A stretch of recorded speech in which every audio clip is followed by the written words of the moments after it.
Bore-da, I'm David, and today we're looking at the subject of cargo bikes. We've seen a lot of community projects invest in cargo bikes, and therefore we thought, what are they and how do they work? And I'm Hannah, and we're also going to be looking at the Library of Things. So we're here with Ella from Benthyg Penarth, and we're going to talk about the Library of Things and what it is and what it can do for you. Okay, hi Ella. Hi. So, cargo bikes, could you give us a brief overview of what a cargo bike is? Yeah, sure. So a cargo bike is a bike that's been built to have a large container or tub integrated into it so it can carry items. So obviously it's a great way of kind of participating in active travel, reducing the need for cars and enabling people to move their stuff around as they need to.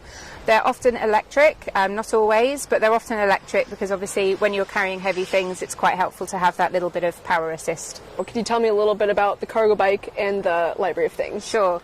So this cargo bike belongs to the Benthyg Penarth project. Benthyg is a Welsh word meaning borrow or lend, and Benthyg Penarth is setting up a network of libraries of things around Wales, and they're places where you can borrow stuff that you need and donate stuff that you don't need. And obviously the benefits of that are that people can save money, they can save space in their homes, and they can save the environment by reducing their carbon footprint. And we felt it was really important with the Library of Things project in Penarth to make sure that everybody in the community could benefit, regardless of whether they had access issues or their own transport. And so we felt that having a cargo bike would be a really helpful part of that project. So people don't have to drive to collect their items, they can arrange for a volunteer to deliver it to them on the cargo bike. So it's zero emissions, and then obviously we're giving volunteers the opportunity to participate in active travel as well. Perfect, thank you so much.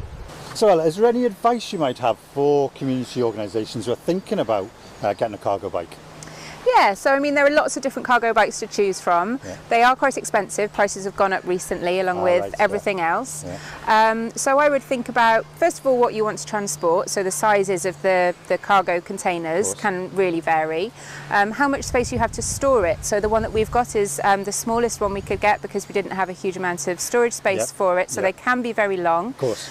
And then obviously keeping everybody safe when they're riding it, so before any of our volunteers start to use the e-cargo bike, we give them the opportunity to have a sort of cycling lesson with an expert from a local cycling group, and just to get used to how to use it safely, and then we provide them with a high-vis vest to make sure that they're visible to cars as well. That's good. So yeah, those are the main things. Excellent.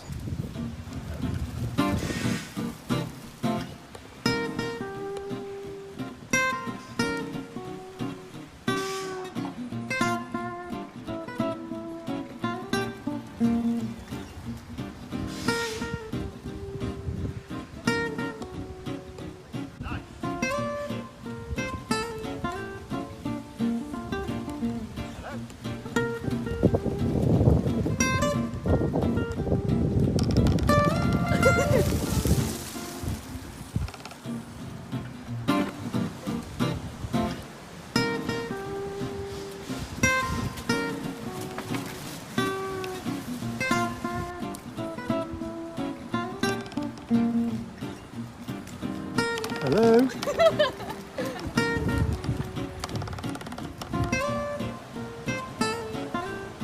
Off she goes.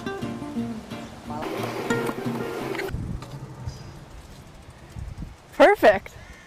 So how did you get on with it? It was great, yeah. Easy to drive, a little weird with the steering at first because the basket doesn't move, but really fun. I love going down the hills with it.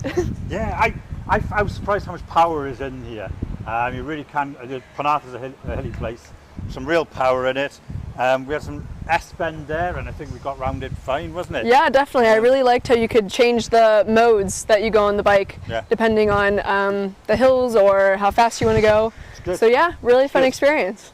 Excellent. Thank you, Benthyg Penarth, for allowing us to test this out and your time today. It's been really useful. And this is a cargo bike.